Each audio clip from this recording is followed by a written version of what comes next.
You're a cut that out. Cut that out. That's crazy. You ready, gang? Let's get it. This is a mashup between Champagne Convos and Tahari Talks. I'm Durant. This is my girl. I'm Bree. You already know. We appreciate y'all tapping in. We're going to have a good show for y'all today. All right, so just so that y'all could get to know us a little more, we're going to play a quick game of this or that. I prepared a few this or that's as well as Durant.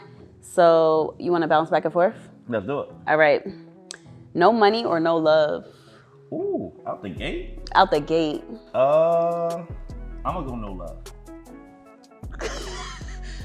All right. Well, I need you to no, that's just not enough. Describe your answer in like 1 or 2 sentences. Yo, I feel like money gives you options.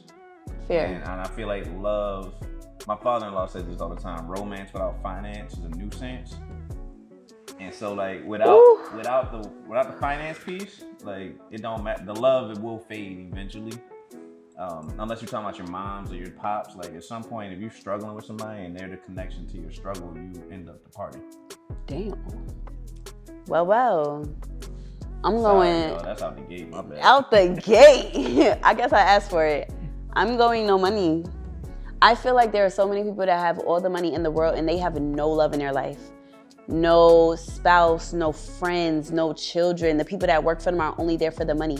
Look at Wendy Williams. The people around her that are left are only there because they are on payroll and she wants nothing more than to have love in her life. Dang, I ain't mean to go case study straight out the gate, but like for me, I'm choosing love every time. Every time. Maybe that's just the lover girl in me. Maybe. Honestly, I think Wendy might have hurt you in that example though. Even without the Wendy. But but you use Wendy. So all right, here we here. Come on, let's go. Friends, like, so with the Wendy joint, like I watched the joint, like that joint hurt. I was like, dang, that's messed up. But like if you really watch her, like she actually isn't looking for love. She's looking for fame. She's looking for liquor. She was, but now she's just like when we're not filming. Yes, when we're not filming, I am not happy because I don't have presence of another human being. Like she literally just wanted the camera crew around her for companionship. That's a lack of love. Okay, you connecting dots, I ain't connect. So yeah. I'll roll with it, but I don't know. People that show up in LA when everybody that likes her, loves her, told her to stay put, and you go to a meeting to try to get a TV show while you look crazy, that's not somebody looking for love. Somebody looking for pain. Just my thoughts, you know what I'm saying? Fair. Anyway, lover girl over here. Let's start with, if you were about to watch a movie, do you want to know the plot of that movie, or do you just want to sit down and watch it?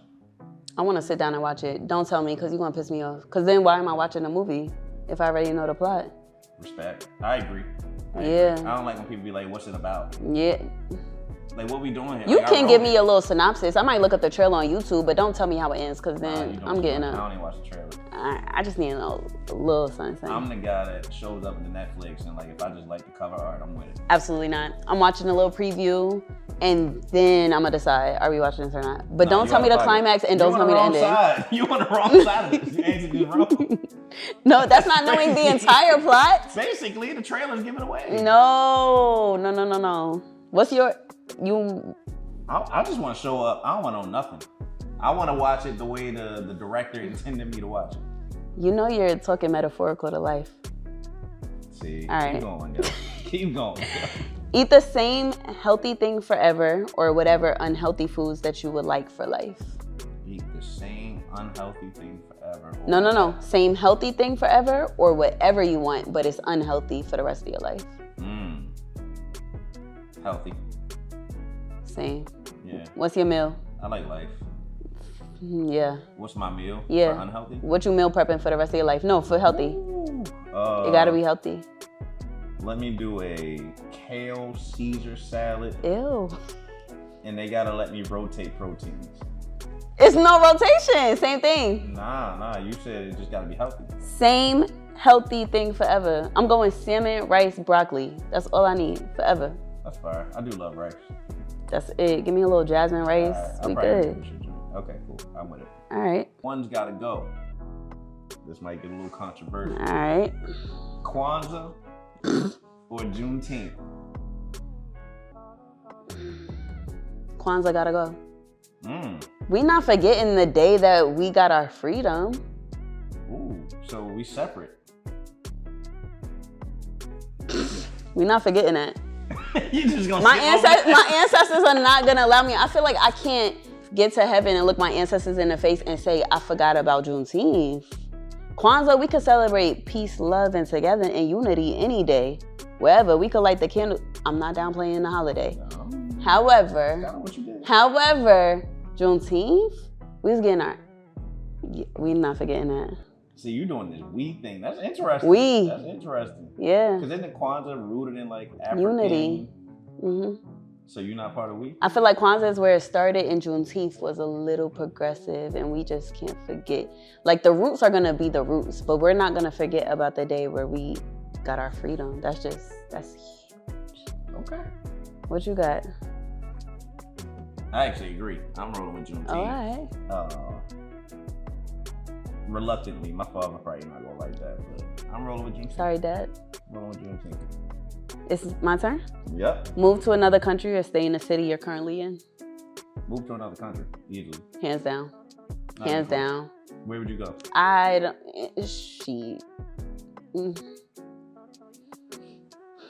It's definitely gonna be an island. It's gonna be warm. I'm gonna be able to walk out of my house and be on the beach. You want to move to Cancun? I'm not mad at Cancun. I am. I'm not mad at Cancun. It's a nasty word. I'm not mad at it. Why? I'm just not mad. Not saying it's my first choice, but I'm not mad. You should never move to Cancun. I wouldn't support that. Where you going? Cape Town, South Africa. Fair. I never been to say. Food was insane. Okay, I'm with it. All inclusive, or you want to be in the elements? I'm gonna book the all-inclusive, but I'm not gonna eat all my meals on the resort because I want to immerse myself into the culture at the same time.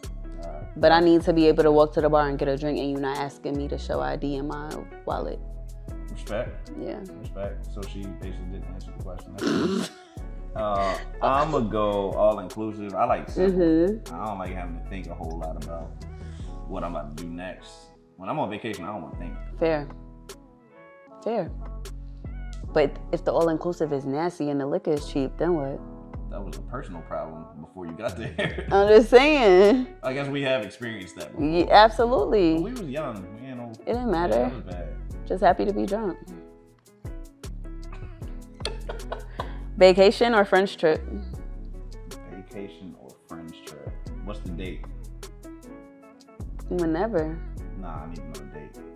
It's October. If it's like, vacation. All right, it's summertime. I know, that's how I said that. Nah, you ain't catching me. Summertime. Summertime? Yeah. French trip, easily. Ooh. See, just that face about to get me in trouble. I don't like the way she playing. Nah. Because I was gonna say it's hands down vacation, but then I'm like, my best friends? I'm still going vacation. God bless you. Hey. You better than me. We didn't cheers. That's very ghetto. So before we get into the actual topic, cheers. Cheers. Episode 1. Episode 1. So today we wanted to get into something that is very prevalent on social media. It is the gender wars, specifically for us in the Black community. If you scroll TikTok, if you scroll YouTube, pick your social media, Instagram, you're gonna inevitably see at least 3 podcasters every scroll session talking about the gender wars, talking about what women bring to the table, talking about 50-50, talking about dating, talking about all the things. So we wanted to unpack that, get to the root cause, and talk a little bit about what we think would absolve the gender wars. I like that. So I want to start off with a question. Hold on, before you jump into that. Cheers. You ain't take no drink, and that's. Oh, that's crazy. I was too ready. Left me hanging. Cheers. Let us know what y'all drinking. What would you say to the viewer that says that we have no seat at the table for this conversation because we are both married? And to take it a level deeper, we are both married to people that we have been with for a very long time. And typically gender wars have a lot to do with the dating scene, which neither of us are in. Very true. What would I say is very simple. Do you not talk to NBA players if you're trying to play basketball? You know what I'm saying? Like what sense does Exactly that. Exactly what that. sense does that make? Like I've gotten to a point where I would think that you're aspiring to get to, and so the concept of I don't know how to get you there when I'm there doesn't make a lot of sense in my mind. Yeah, I would say the same. Like, who better than two people who are married but not married to one another to offer insight on this is what's going left from our POV, and this is how you could get out the trenches and come over here. Yeah, and if you really think about, especially the two of us, like, we got a lot of friends that come to us Yes. with their stuff. Yes. So it'd be different if I was like just married, I'm in the house, cooped up, I don't talk to nobody. You're not in the group chats, and you do. I got a lot of single friends. Yeah. So like I know what the pulse of the culture and the dating scene is. So because I've achieved what you want to achieve, I can't talk to you about achieving that. Like, Right. what are we talking about? I like that. What are we talking about? Like, so for you, like, what do you think the source of all of this is? Because I feel like this is new. Like, last 2-3 years, it's really like bubbled up into a daily conversation. Like, Yeah. Where do you think that comes from? I think social media has made it jump, but I think the real source, if we're going straight into it, I think the source comes from fear. I think the source comes from insecurity. I think the source comes from feeling inadequate, as if you're never going to be good enough to be loved. And I feel like a lot of people want to impress people of the same sex. I feel like men are trying to impress other men because they don't want to seem like simps. I feel like women are trying to impress other women because they don't want to seem like they're being stupid and putting themselves in a line of fire to be hurt because they've been hurt. I feel like we're listening to a lot of people converse when they've been tainted through relationships and dealing with people in the dating scene and being burned. And so now they're showing up as this hardened self that's not even their true selves. I think a lot of the people that get on those mics don't even believe the things that they're saying. But they say it because it's cool. They say it because it has shock value. They say it because this is gonna go up, it's gonna go viral.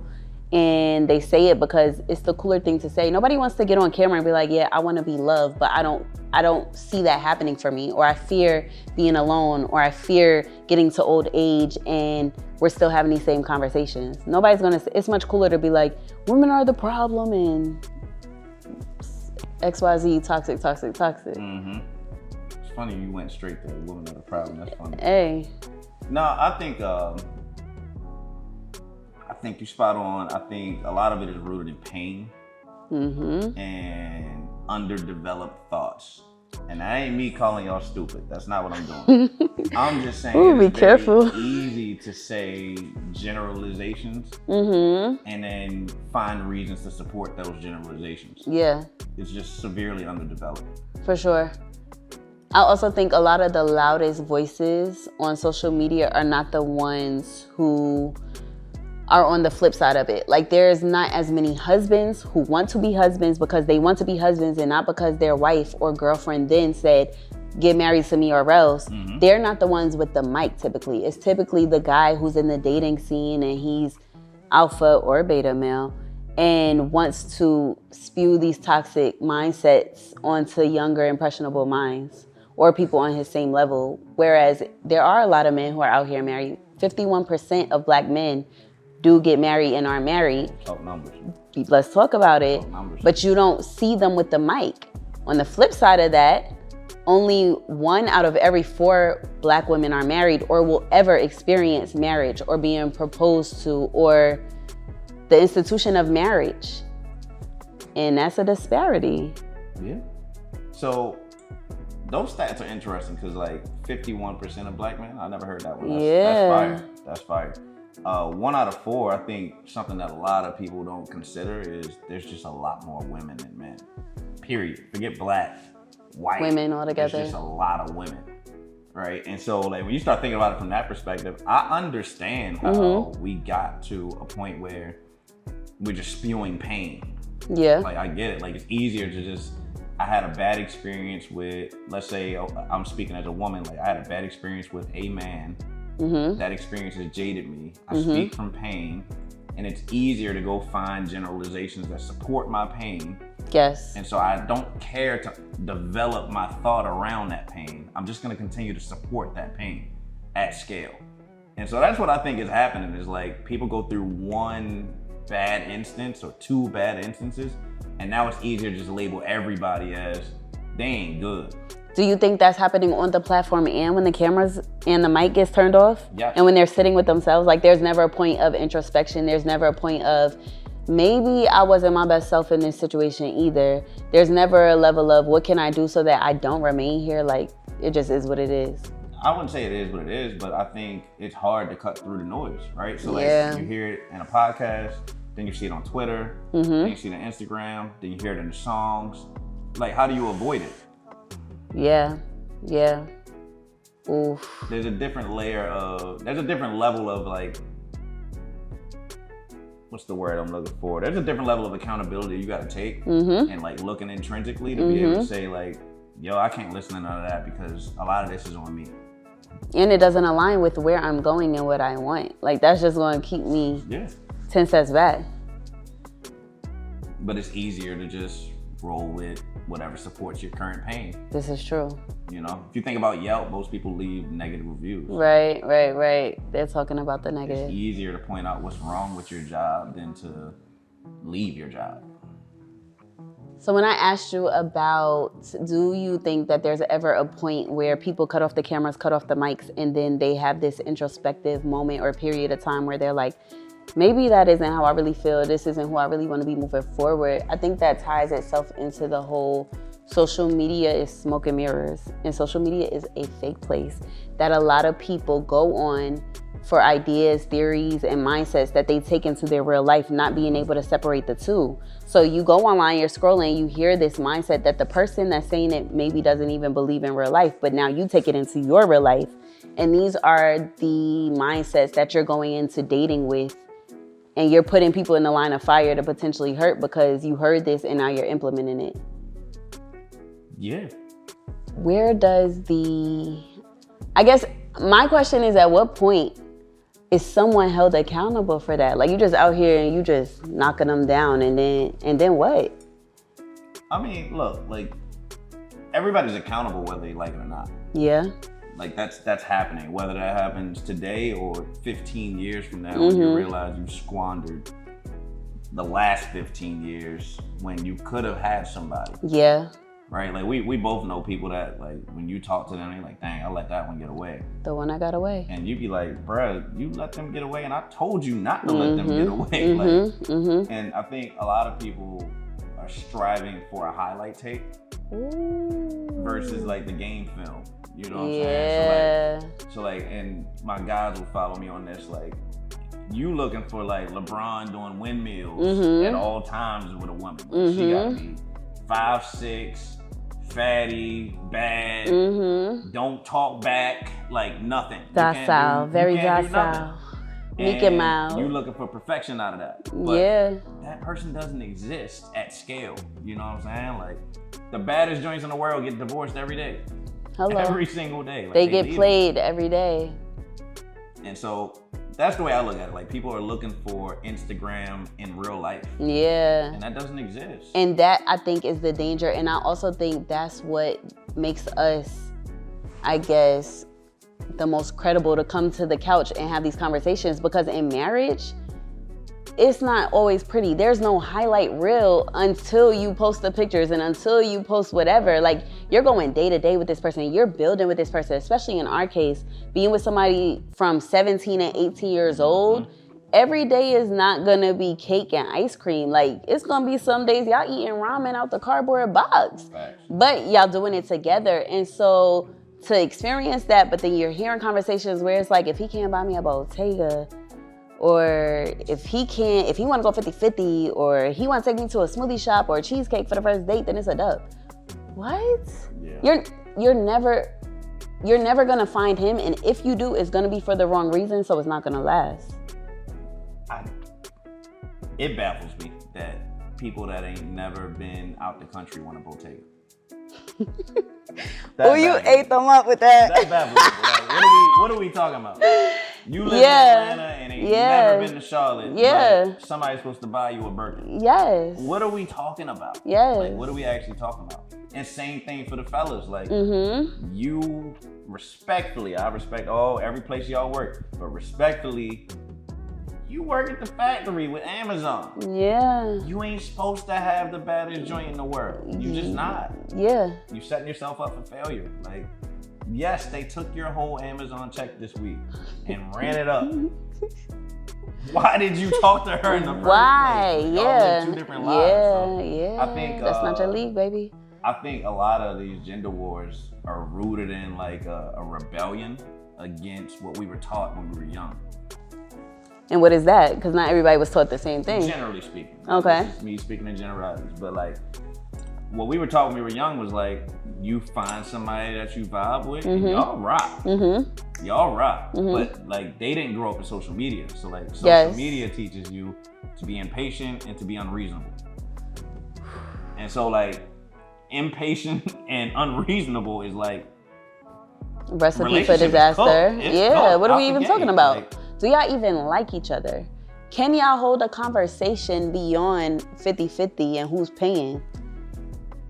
Can you sustain life with this person? You always say, you taught me this. I think one of your parents said, your dad said he been with at least 7 different women in the span of their marriage. And how long they been married? 30-something years. Can you experience 7 different versions of this person and love and learn to love each version of them? What is that going to look like if the money goes and they can't buy you the bags and take you on the trips and fly you out? Like, are you going to stay? That's the conversations that people aren't having beyond just the gender wars. Because the gender wars is really about how do we get to the point of dating? How do we get to the point of long-term? How do we get to the point of marriage and then building a family? But that's only the beginning. Like, there's so much life that happens after that point that nobody is really talking about. Like, we're so stuck on the conversation of how do we get to dating? How do we get to marriage? That we're not talking about how to sustain these marriages so that they're healthy and thriving. And we're not like our aunties, which goes back to the fear. I'll speak for Black women. A lot of Black women talk about their auntie that has been married to the man for 35 years and she can't stand that man. She does not love that man, and she's literally staying just to say that she has, or because her financial future is rooted in him, or because she's fearful to be alone. And women don't want that, and I understand that, but then why is the conversation not turned to a point of how do we sustain long-term healthy marriages? Well, I'm of the unpopular belief that any 2 people can work if they decide they want to work. Really? I don't believe in soulmates. I don't believe in none of that. Like, any 2 people. Any 2 can decide if they really want to make this shape, they can do it. It's gonna cost something. Everything costs something. You know, I talk about that all the time. Yeah. At what cost? At what cost? But any 2 people can make it work. You watch Love Is Blind? Yeah. AD and Matthew would have been a thing. Made it work. They could have made it work. Somebody got it. It's a negotiation. All right. It's a negotiation. Like, that's the way I look at it. Like, do you feel like in that case, 2 people making it work automatically equals settling for one party, at least? I think everybody settles. Ooh, speak to that. There's no 100 out of 100. Period. That's the speak right there. Like, is compromising settling? Yeah, a form of it. Yeah, I would agree. I never put it that way in my brain, but it's word for French, but yeah, it's just compromising feels better because there's not a negative connotation to it. But it is settling. It is. You know, like, think about let's take it out of relationship world. Like, if we were like, yo, let's go out to eat tonight, and you like, yo, I really want seafood. I'd be like, I kind of want steak, but you had a seafood restaurant in mind. I'd be like, let's say steak 48 because they got a little bit of both. Yeah. It's not exactly the seafood. Not what I wanted. You settle. Why do you think that the gender wars is so prevalent in the Black community, but you don't see the Indian community or the Asian community or the white community having these same debates? What is it about us? They are having them though. You think? It's just not in the algorithm. We don't talk to them. Like if you think about, I don't know the number one country star in the world right now besides Beyonce. All respect. I don't know them, right? Mm-hmm. But like when I listen to thought leaders in the white world, they having the same conversations. On this level. It just sounds different. What bills is this woman paying? What is she bringing to the experience? The language is different. Okay. So like, they're like, women don't know how to be women anymore. Yeah, I haven't seen it, but I see a lot of it. But I also seek out some of those thought leaders. Yeah. I think we talk about it like we do everything else. We put a lot of sazon and spice on top every of it. single And so time. of course it goes because we talk crazy. Yes. Yes. We're really good at entertaining. Yes. And so why I think we've dove into it so aggressively is because one, it's entertaining. So of course we love entertainment, but two, it falls in line with the other trauma that our environment, our culture experienced. Like, single It's family touchy. home, single parent homes, mass all incarceration. all of that. Like this falls right in line with the dominoes. And so it's just easy for people to point fingers like that. I think And say it's just us. Yeah.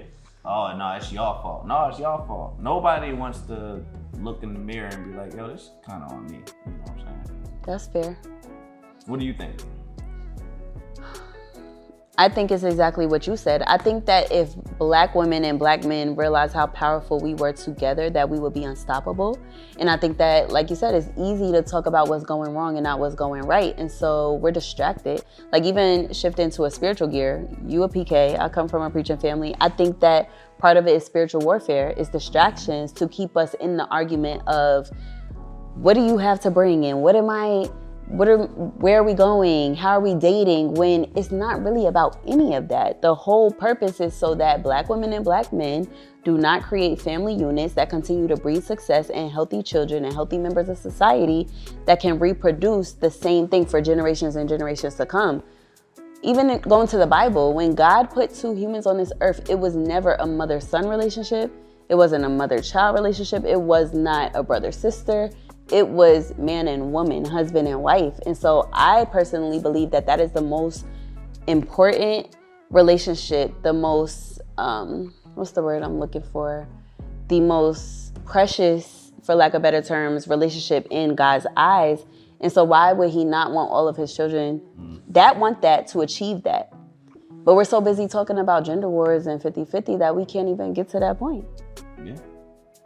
I look at this gender war piece as we aren't acknowledging that like the way that we are today as men and women and the way we interact should be different than what it was as well. Like, oh yeah, so absolutely. Like, when we talk about tradition, everybody expects like men should do this and women should do this. Gender roles. And I think precisely, right? And I think that today's day and age, like women are out earning men at this point. Especially Black women. 100%. And so like the roles are shifting to some degree, the dynamics are shifting. And so I think there's a combination of things happening in my opinion. Like women are starting to figure out, like I hear it all the time, why I need a man. And because they've equated needing a man to financial provision. Yes, financial only, security, yes. Right? And you know that there's way more layers to that than so just that. Much more. And we know there's plenty of women that have had men that can provide that they didn't get anything else out of. They walked away. So I think there needs to be a level of development in terms of how we view each other as well. Because even men, like we look at women as eye candy and just shut up and just go chill. Like just make sure the house cool. But the environment that we live in today, the society we live in today, doesn't vibe well with that right now. Like, you got to develop your thought process around that. It's more to it. Yeah, it's not that simple. It's not that simple, because I think a lot of the women and men who are having these conversations, if they got every single item that they say is on their checklist, there would still be a whole list of needs and wants that are not being met because it's things that they didn't consider, because that layer of the conversation is not being had. No, it's just easier to cancel people out. Like, oh, no, you don't make enough. You gotta go. Yeah. But eventually you run out of people. Then what? And now you just stuck by yourself, cat lonely. food. For guys, you at the gym, and now you lurking around these young girls looking crazy. Like that don't work. Would you say that a lot of I'm not just going to target men because I don't want to attack men. A lot of the people who are having this conversation, specifically men, the issue roots from not being raised by a man, and so they don't even know how to operate as a present father, a present husband, a present fully healthy male, and so then they just become a toxic male instead. Toxic male, that's strong. Toxic male is crazy. Toxic male is toxic man. Man, male, whatever. You know. Crazy. But I think, I mean, let's just call it what it is. Like statistically, being raised by a single parent, specifically a single mom, not to come at y'all, but like the statistics support it. You end up being like, you have a higher likelihood of not being a positive contributor to society. That's a fact. Like, you know, I ain't just come out the blue with that. So yes, I do think that plays into it. Like fathers matter. 100%. Mothers matter, absolutely, but fathers absolutely matter. Yeah. They kind of dictate what you do and do not do, like philosophically with your life. You know what I'm saying? So yeah, I think that's a big part of it. Like, because if I think back to like a lot of my boys back in high school and college, the ones that didn't have dads, they found a dad whether we liked it or not. I.e. like pillar in the community, big brother, or what? Or worse. Ooh. Or Lil Baby. You know what I'm saying? Like, or 42 Dugg. An idol. Somebody was dad. Yeah. They might not call it dad. Yeah. But they got the t-shirt. That's they good. Got the hair. You know what I'm saying? They idolize somebody. Yeah. You know, so emulated whatever they think is that. So if this is what I define as man, I'm going to copy him. Yeah. And we might not like the version of him that he picked. And now you're lending yourself to the dating scene and spewing whatever you emulated onto women who have no idea what they're in for. Yeah, and I can do the inverse, right? I think women do the exact same thing. For sure. You know, like when I see a lot of women at scale talking like a Sexy Red or whoever else, I don't listen to all them, Lotto and company. Yes, like, and company. That whole crew, like they lit, don't get me wrong, they rock. But like, what they embody, nah, I'm not with it. Like, what are we talking about? But like, everybody has to find someone to aspire to be, whether they like it or not. And they will. They might not admit it, but they do it. What do you think of like the whole concept of men should be strong and not show emotion, like that whole profile, versus women should be in their femininity and soft and all that type of stuff? What are your thoughts on that? I think that lends itself to toxic masculinity because at the end of the day, male or female, you are human. You have emotions. And if you do not find a proper outlet to express those, then they come out in the worst ways. While I do believe strongly in every single male, people period, but especially males, because I think that a lot of men lack this, especially in relationships. I do believe that men should have emotional control, but I do not believe that a man should always have to be strong and act like he's not feeling things. Black men go through a lot, especially in this society, and I do think that there should be space held for that, especially in relationships. Like, cry if you need to, be held if you need to. Make sure your heart is well. Make sure your heart is being held in its proper space. So I don't agree with that. I don't think men are always strong, nor should they be promoted to be or encouraged to be always strong, because it's not realistic. Women, on the other hand, I do believe that we should always be feminine, but there are places where masculinity does have to exist. There are certain times when I'm out and about and I gotta put a little more bass in my voice because I got my 2 little kids with me and somebody is trying us, or I gotta let this person know I'm not to be played with right now. But then I'm getting home to my man and my voice is a little lighter because now I'm in my safe zone and I could be more feminine. So I think there's a time and place for everything, but I do think that lack of femininity does lend itself to the gender wars, and I do think that men are wanting women to be more feminine and rest in that femininity, but to play women's defense, a lot of times we can't. We have to be in survival mode. We have to be strong. We have to be always okay. Why is that? Survival mode. So I'll speak for myself as a stay-at-home mom, being my first ministry in this season. There are times where I want to have a breakdown, but I can't because there's two little people looking at me waiting for goldfish and blueberries. Like, baby, you can't have no breakdown. You better go in that pantry, shed your tear, wipe it, and come out and be all right. Like, there's no space for that in this moment. Now, when I'm in the shower later, am I gonna have my crying session? Cool.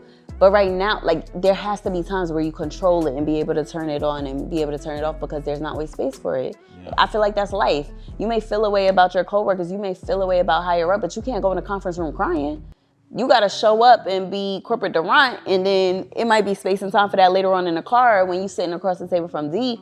That's a different conversation. It's space for that. Sure. And so I do think that a lot of women want to be more feminine, but they don't have the opportunity to be because either they haven't had that opportunity, they haven't had that luxury, they haven't had the privilege of being feminine.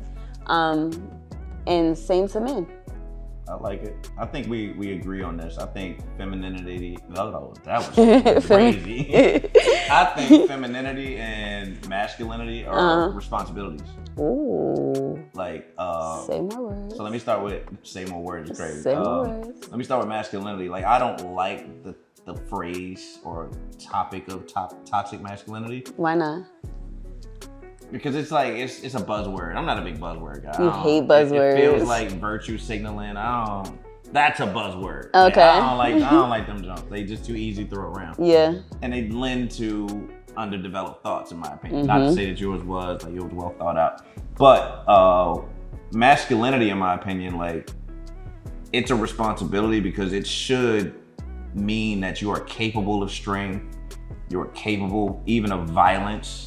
You are capable of making people uncomfortable, but I call it a responsibility because you have to be responsible in when you unleash that. Yes.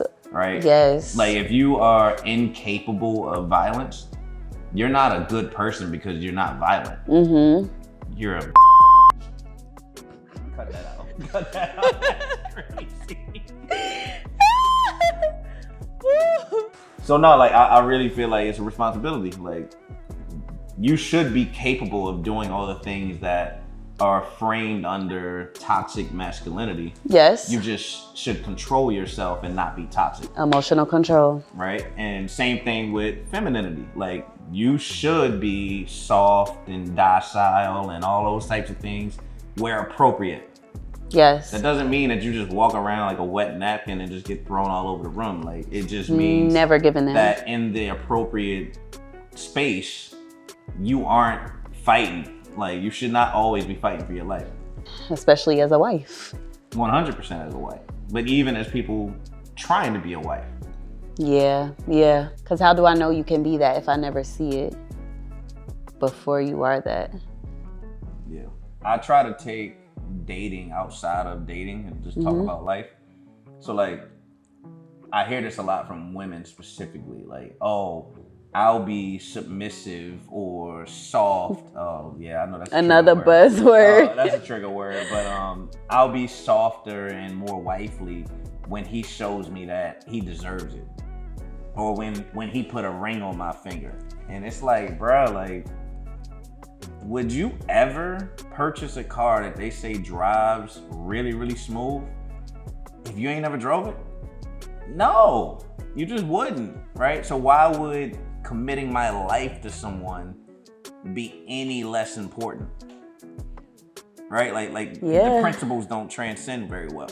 I feel like this is the exact debate we were having before we both got married in Vegas in the pool that time, or in Cancun, because we were both talking about how me and Andy both wanted y'all to pop the question, and it was conversation around submission, and basically you was standing 10 toes. Like, I'm not being forced into any, like, I need to see some stuff. Facts. I'm not mad at it. It's expensive.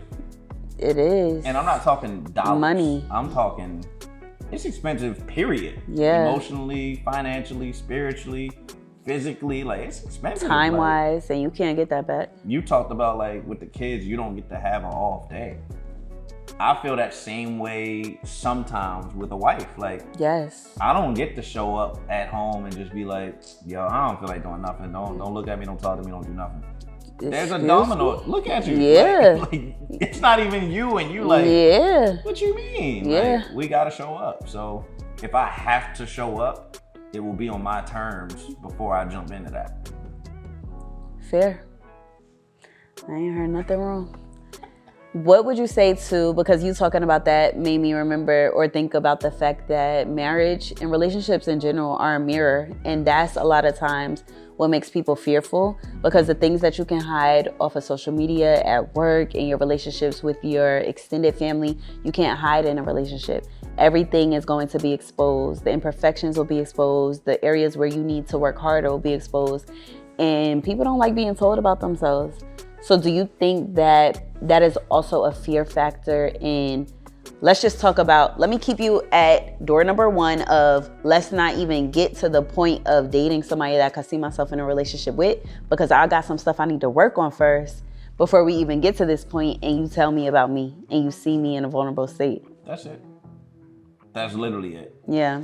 That's literally it. Like, it's easier for me to just say, all right, I'm gonna just point out all the flaws with you before you can point them out with me. It's a race. A race to nowhere. A race to back to the drawing board. Yeah, because you're running in circles. You're not getting nowhere. No. Whereas if I put this mirror up to you and you see some stuff that you don't like, I don't like, but we could talk about it and then you could work on it, and then now we on to the next thing. Or you could reverse the mirror and now we talking about me. Like, that's way more productive. But I think that goes back to like what I was saying earlier. Like, it's all, and you said this too, it's like rooted in pain.